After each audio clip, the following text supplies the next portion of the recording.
When an accident or disaster hits, Allstate likes to say, "You're in good hands." But just whose hands do they want you to be in? The company's multi-million-dollar advertising likes to promote diversity. Cada año, cerca de 6,000 adolescentes salen a dar una vuelta. But its treatment of minority agents and customers tells a different story. Even though they have a black person who's their spokesman, I think it's deceptive advertising. Are you in good hands? That's not their market. They don't want us. They don't want the urban market, so therefore they got rid of us. Joe Birch was an Allstate agent in Buffalo for 30 years. It's been a pleasure. Thank you. You too. He's been recognized over the years for his good work and community efforts. You gave me excellent coverage. You saved me a lot of money. You really did. But all that didn't seem to matter last year when Allstate gave him and two other prominent African-American agents in Buffalo pink slips. See, they took my sign down up there, yeah, and just took their plate off the next one. Together, Joe Birch, Lynn Clausen, and Mike Towns handled the bulk of African-American customers in Buffalo for more than 20 years. But within just a few months of each other, all three were out in 2006. A check of Allstate's own website shows the number of minority sales agents is down more than 5% since 2005.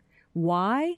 Joe, Lynn, and Mike believe it's an indirect way for Allstate to get rid of minority customers. You think they didn't want you to be in that community? I know they didn't.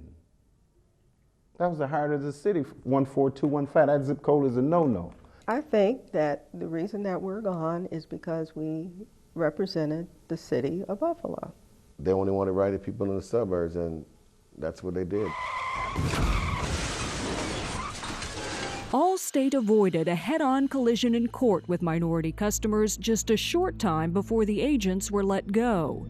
The company settled a class-action lawsuit that accused Allstate of discriminating against minority customers because of credit scoring. Faced with allegations it unfairly charged minorities higher premiums, Allstate agreed to change its credit scoring formula as part of the groundbreaking settlement. The change in that formula made it possible for Mike, Lynn, and Joe to dramatically increase the number of policies written for minority customers. The business is starting to go up because of the new algorithm. They don't want that type of business. Therefore, they get rid of the agents who offer it to the consumer. 2 months before they gave us the termination notice, I'm the second highest property and casualty producer in the company, and that's only after 2.5 months of the doors being open again. Terminating my contract and terminating the other two agents' contracts then lessened their possibility of bringing on more business in that particular area.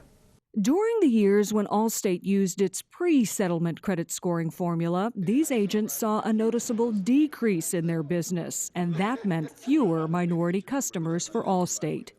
In my office, I'm going to tell you the truth is, at least 8 out of the 10 people that walked through the door didn't qualify when that old algorithm was in place. We would start talking to customers and we couldn't write them because of the credit score and they didn't make the grade. Redlining, that's what I think it was. If you have a lot of accidents, well, certainly that's understandable. But if a person doesn't have a lot of accidents and they pay their bill, what's the problem?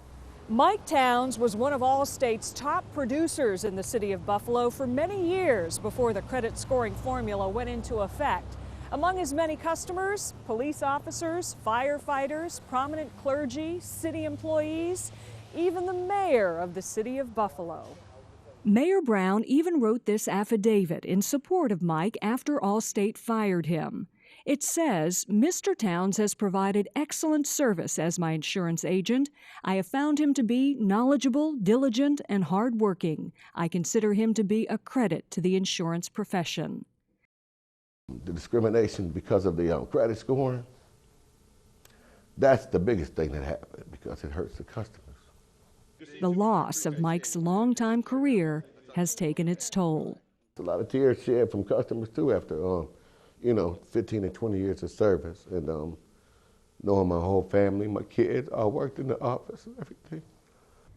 Discrimination by insurance companies used to be much more blatant. They used to have giant maps up on the wall and would literally take a red marker and outline areas where they didn't want agents to sell policies in.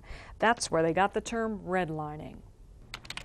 Well, they may not draw red lines anymore, but a simple check of Allstate's own website shows invisible lines are still drawn around urban areas.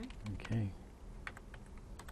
When you go to the Find an Agent page on the Allstate website, all you have to do is put in the name of an ethnic city like Amarillo, population 200,000, to see the conspicuous absence of Allstate agents in minority neighborhoods.